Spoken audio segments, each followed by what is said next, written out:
The world of fake news is running rampant, and the president is having a battle with some of the biggest companies in the world. Let's go.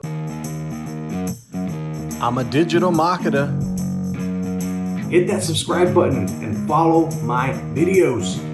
All right, so if y'all don't know, Twitter put a fact checker on Trump. President Trump now has a fact checker, and the president is pissed. If you've been following the news lately, you'll be able to see that Trump just signed an executive order. Now, this executive order means a lot because now you have the most powerful man in the world going against the most powerful companies in the world.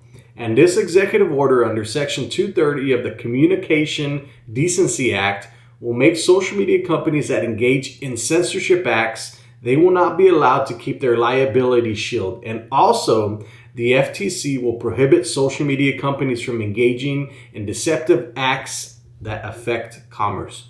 Now, there's a lot to unpack here, and I'm going to save it for another show, but I want to get to the gist of what's going on.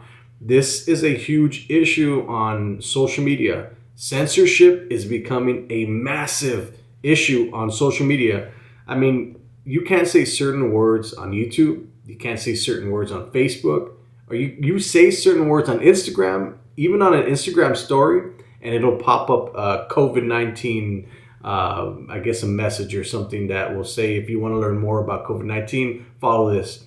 That's how advanced some of this AI is. It'll pick up some of the stuff very fast, but there is also things that fall through the cracks. So this is something that a lot of content creators are struggling with right now. You're seeing a lot of content creators leave YouTube and go try to find other things to, I guess, pull in money. Because at the end of the day, if you're not creating content, then that was your one stream of income or one of your streams of income. Well, you just lost it because YouTube, Facebook, Instagram, they're always updating their privacy policies. They're always updating their terms of service. So if you fall and you do something that is against those terms of service, they can ban you for no reason. And you see this a lot on Facebook. A lot of people go to Facebook jail for 30 days, 60 days, 10 days. And on YouTube, it's worse because they demonetize your platform. And you can't make any money if you're already monetized. And in some crazy cases, they will just ban your account. Even I had somebody tell me that their Google accounts, they actually erased their emails. So they didn't even let the email go out. That's the crazy world that we're living in right now. That is, it's pretty much being overseen by these huge, massive social media companies. And it's kind of scary if you have something to hide. I mean, I hate fake news. I think everybody hates fake news. And the whole thing with the coronavirus is there's too much information. There's too much fake information. And we don't know who to go to for facts. We don't know who to go to for the real story. And I think that's one of the things that is really shining the light on what's going on with these social media companies, because for years they have been censoring people, and from one day to the next you lose your account. That's kind of scary for somebody like me that relies on these social media platforms to be able to get my content out, to get the advertising part for my clients out. And I don't even know if I want to push this out because honestly, it could have a negative effect on my company. But I think freedom of speech is worth going after, because if we don't have freedom of speech, really, what do we have? We should be free to say whatever we want on our podcasts. And that's one of the things that I've had a problem with is I have to worry about how I word things on podcasts. I have to worry about which guest I'm going to get on and what they're going to say. What if they say something offensive and one of my clients finds it offensive and they don't want to do business with me anymore?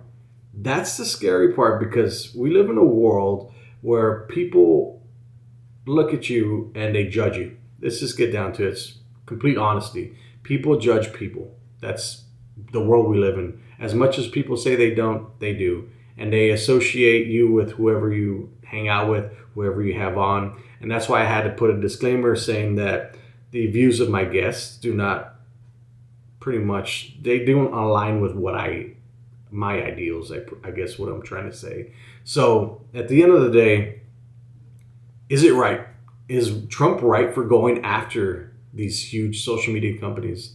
And I think he is. I think censorship is a hard thing to talk about and something that doesn't get talked about enough.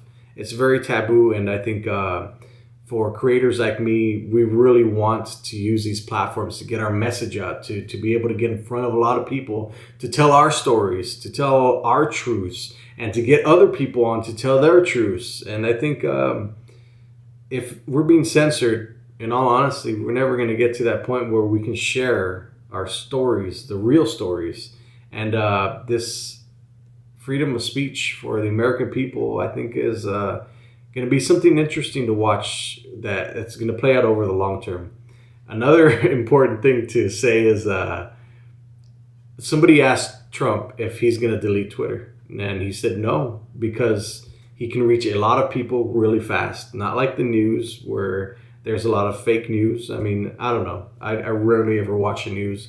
I go to social media to get all my pretty much content and what I'm going to learn for the day, right? Hopefully from credible sources. But he also said that if it were legally possible to shut down Twitter, he'd do it. So there's going to be a war that's going to be coming against these huge giants, and we're going to see it. And it's going to affect a lot of people. It's going to affect the stock market, which I've seen on Twitter. It's going to be an interesting story to be following. So if you like what you've heard, subscribe to my channel, hit the notification bell, and you get notified every single time I upload a video. I'm going to follow the story because I think it's very interesting, and I think you should follow it too.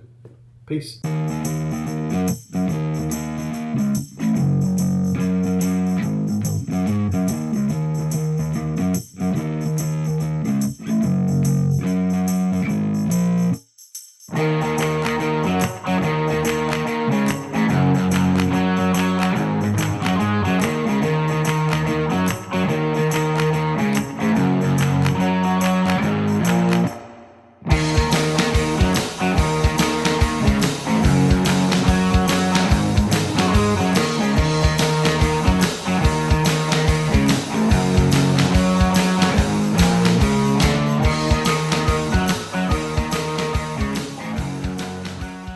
I might not be a professional barber like my good friend Dave, but I can run some very powerful ads in front of the biggest audiences in the world on the biggest platforms in the world like Facebook, Instagram, and YouTube.